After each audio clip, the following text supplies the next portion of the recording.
Welcome, farm fans.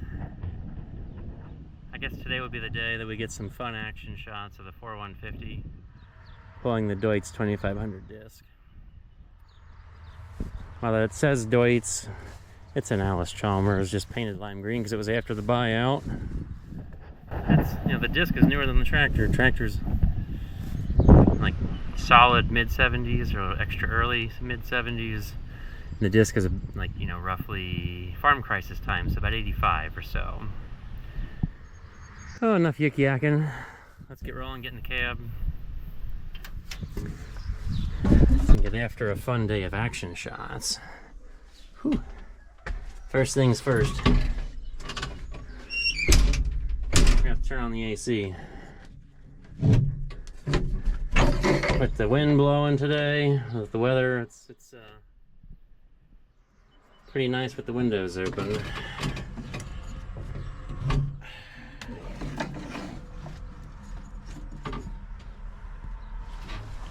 And then the back.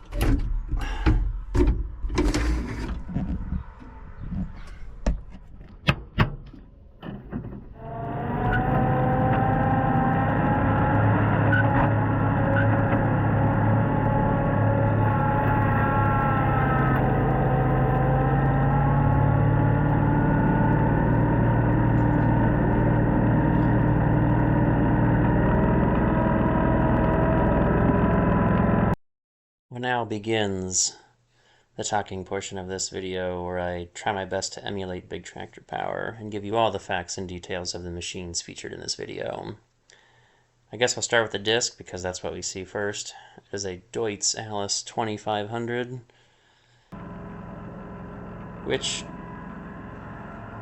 would put it between 85 and 90. In 1985, Deutz Fahr of Germany bought Allis Chalmers in order to gain a foothold in the US market. That's also in the middle of the 80s farm crisis, so there was a lot of tractor companies being bought, sold, closed down, absorbed, reformed, all that good stuff, renamed, new colors. And well, this disc we're seeing here is in lime green paint thanks to Deutz Fahr, but just a couple years previous it would have been sold in Allis Chalmers orange. And the 2500 model was also available as a bifold version. I don't know what width that would have been, but this is a 24-foot model. The blades are about 18 inches here. They may have started as 20s. But I think once they wear in, I think they do a nicer job of finishing than when they're so big. I don't know if we can see on that blade in front of us, but I believe it has a crack near the center. For tightness, these blades are backed by kind of an extra concave spring washer to keep the whole gang tight, but it also puts a lot of pressure on the center of the blade. Plus the front ones do much of the cutting as compared to the backs, and so they're under extra force, and quite a few of them on the front are cracked. And a handful of them have already been welded. They aren't earth metal blades. Not everybody could have been as smart as IH to kind of come up with the earth metal blades that put up with a lot of abuse. Oh well. Maybe I can get Brennan to give me a hand welding up some of these blades and they'll last long enough. Let's see, and back to the history. In 1990, Deutz sold off Allis Chalmers to its management to form the Eggco, which is the Allis Gleaner Corporation. Well, we can finally kind of see the tractor up there. It is a white 4150. You can see the side of the 3208 Caterpillar engine. It is 636 cubic inches of cast iron that burns a lot of fuel and makes a lot of noise. The V8 does kind of have a fun rolling growl to it.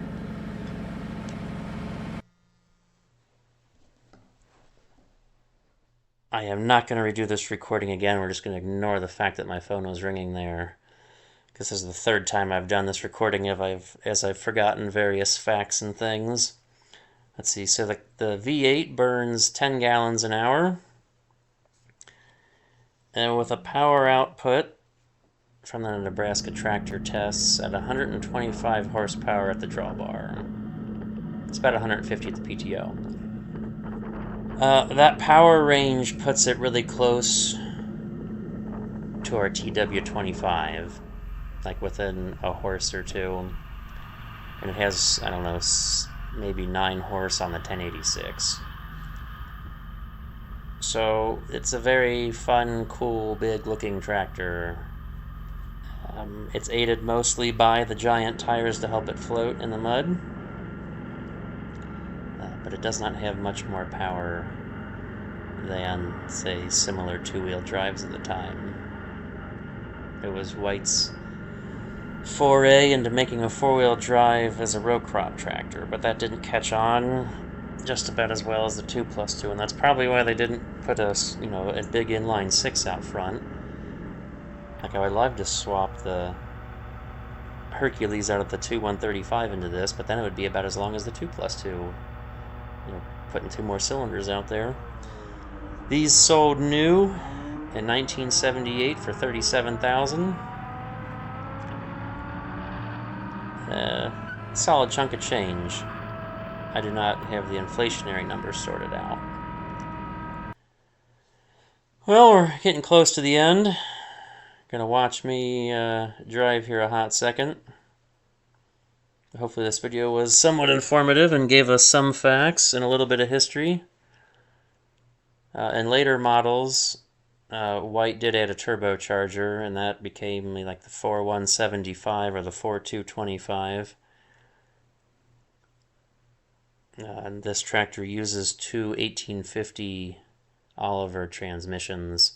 It has the same 6-speed gearbox with the 3-speed over-under, and I did use that a lot. We pulled the disc in third direct mostly, except for when it was a little bit damp and I had to go into under to have enough power, or if I was going uphill.